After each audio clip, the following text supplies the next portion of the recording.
नमस्कार दोस्तों, मैं जितेंद्र सिंह AGIS में आपका स्वागत करता हूं। आज हम एक बहुत ही महत्वपूर्ण टॉपिक जो वर्तमान में काफ़ी चर्चित है, चर्चा का विषय है और एग्ज़ाम पॉइंट ऑफ व्यू से भी महत्वपूर्ण है, तो आज हम उस टॉपिक का डिस्कस करेंगे। बात करेंगे हम पनामा नहर के बारे में। पनामा नहर क्यों महत्वपूर्ण है, आजकल सुर्खियों में क्यों है? जैसा कि आपको पता है कि अभी हाल में ही अमेरिका के नवनिर्वाचित राष्ट्रपति जी डोनाल्ड ट्रंप, उन्होंने जब भारत के प्रधानमंत्री मोदी जी को निमंत्रण न देकर और चीन के राष्ट्रपति शी जिनपिंग जी को बुलाया, तो हम सबको कहीं ना कहीं ऐसा लगा कि शायद ट्रंप चीन से नज़दीकियां बढ़ाना चाहते हैं। लेकिन राजनीति में, कूटनीति में कहाँ क्या हो जाए कोई भरोसा नहीं। शपथ लेने के बाद में उन्होंने अपने पहले भाषण में ही कुछ ऐसी बात कही जिससे नज़दीकियां तो दूर, चीन से युद्ध की भी नौबत आ सकती है। उन्होंने अपने भाषण में पनामा नहर पर कब्जा करने की बात कही। मैं आपको बता देता हूँ कि पनामा नहर जो है वो उत्तरी अमेरिका महाद्वीप को, मतलब नॉर्थ अमेरिका कॉन्टिनेंट को साउथ अमेरिका कॉन्टिनेंट से अलग करती है। ये इन दोनों महाद्वीपों के बीच में स्थित एक देश पनामा देश में है, तो पनामा देश में होने के कारण इसे पनामा नहर कहा जाता है। हालांकि इस नहर का निर्माण अमेरिका ने ही कराया था। उस समय रूजवेल्ट जी अमेरिका के प्रेसिडेंट थे। लेकिन पनामा में विद्रोह हुए थे बहुत ज़्यादा और लोगों ने ऑब्जेक्शन उठाया था कि जब ये नहर हमारे यहाँ है तो इस पे अमेरिका का कब्जा क्यों। 1977 में एक समझौता हुआ जिसे पनामा समझौता के नाम से जाना जाता है। उस समझौते में ये नहर जो थी वो अमेरिका के हाथों से पनामा के हाथों में चली गई, पनामा का कंट्रोल हो गया। तो बनाई रूजवेल्ट जी ने, लेकिन जब ये ट्रीटी हुई उस समय जिमी कार्टर जो अमेरिका के प्रेसिडेंट थे और पनामा के प्रेसिडेंट थे ओमर टोरिजस। तो ओमर टोरिजस और जिमी कार्टर के बीच में पनामा ट्रीटी हुई। इस ट्रीटी में ये डिसीजन लिया गया कि 31 दिसंबर 1999 को, इसके बाद में 1999 के बाद में इस पर पनामा का कंट्रोल हो जाएगा। तो 1999 से आज 2025 तक पनामा का ही कंट्रोल है उस पर। ट्रंप ने एकदम से कह दिया कि इस पर हम कंट्रोल करेंगे क्योंकि इसे हमने बनाया था। उन्होंने एक और बात कही, इसमें दोष लगाया पनामा देश पर।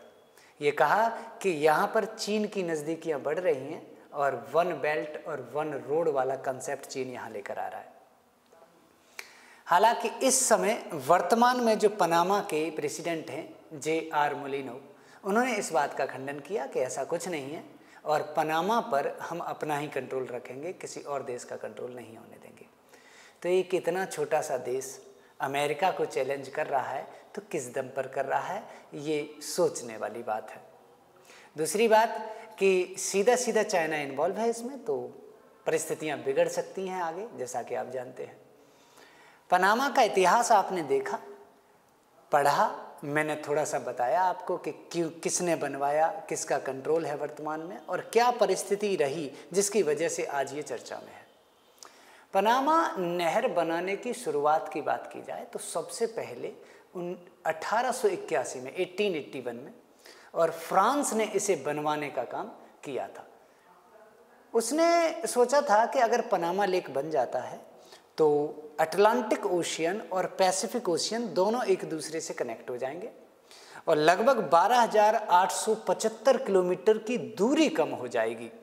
क्योंकि पहले अगर अमेरिका के ईस्टर्न कोस्ट पर स्थित शहर न्यूयॉर्क से और वेस्टर्न कोस्ट पे जाना पड़ता था, जैसे कैलिफोर्निया जाना है, तो 12,875 किलोमीटर की दूरी पूरा नीचे साउथ अमेरिका पार करके और तब जाना होता था।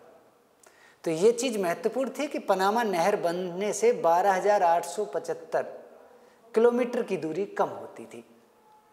फ्रांस ने शुरुआत की 1881 में, लेकिन समस्या ये रही कि फ्रांस तो जब हम छोटे थे या फिर जब कंपटीशन की शुरुआत की थी तभी हम सब ने ये क्वेश्चन पढ़ा होगा कि फ्रांस ऐसा देश है जहाँ मच्छर नहीं है। तो कुछ तो मच्छरों की प्रॉब्लम, और पनामा में बहुत ज़्यादा मच्छर थे, लगभग 22,000 फ्रांस के मजदूर इसमें बीमार पड़ गए थे। और इस तरीके से उसने पनामा का कंस्ट्रक्शन बीच में रोक दिया और छोड़ दिया। अमेरिका ने इसकी जिम्मेदारी उठाई थी 1903 या 4 में, और प्रथम विश्व युद्ध शुरू होने के दौरान 1914 तक इसका कंस्ट्रक्शन पूरा कर दिया था। 14 अगस्त 1914 को पनामा का कंस्ट्रक्शन पूरा हो गया था, और एक दिन बाद 15 अगस्त को इसे चालू कर दिया गया था, खोल दिया गया था। तो इस तरीके से हम देखते हैं कि 15 अगस्त 1914 को पनामा नहर सभी के लिए चालू कर दी गई। पनामा ही इस पर टैक्स लेता है।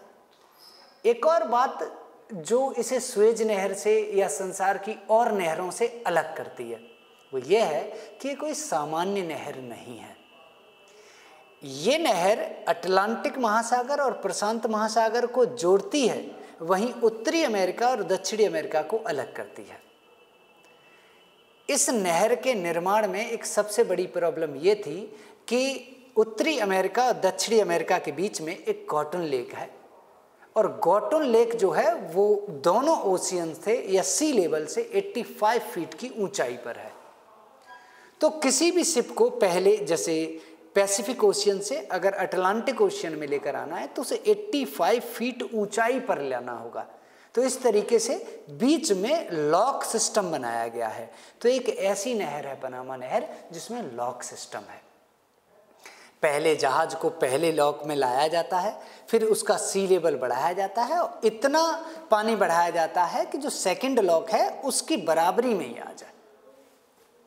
जब उसकी बराबरी में आ जाता है फिर उसे दूसरे लॉक में लाकर और फिर दूसरे लॉक का जल स्तर बढ़ाया जाता है, पानी बढ़ाया जाता है और उसे 85 फीट ऊंचाई पर रखा जाता है। तो इस तरीके से गॉटन लेक में से पहुंचता है। गॉटन लेक पार करने के बाद में दोबारा से जब दूसरे समुद्र में इसे उतारना होता है तो फिर इसी तरीके से 3 लॉक सिस्टम बनाए जाते हैं और 85 फीट की ऊंचाई से दोबारा उसे सी लेवल पर लाया जाता है। तो इस तरीके से जहाज को ऊपर ले जाना फिर नीचे लाना, तो ये लॉक सिस्टम द्वारा इसे बनाया गया है जो इसे विश्व की और नहरों से अलग करता है। तो बड़ा ही महत्वपूर्ण टॉपिक है। हमने इसके इतिहास से लेकर वर्तमान में इसकी स्थिति पर चर्चा की, इसके लॉक सिस्टम को भी बताया। आशा करते हैं कि ये जानकारी आपके लिए बहुत महत्वपूर्ण रहेगी और आप AGIS के साथ बने रहिए। AGIS आपको ऐसे वीडियो प्रोवाइड करता है जो एग्ज़ाम ओरिएंटेड हैं और बहुत ही महत्वपूर्ण और अमूल्य जानकारी देता है आपको। धन्यवाद।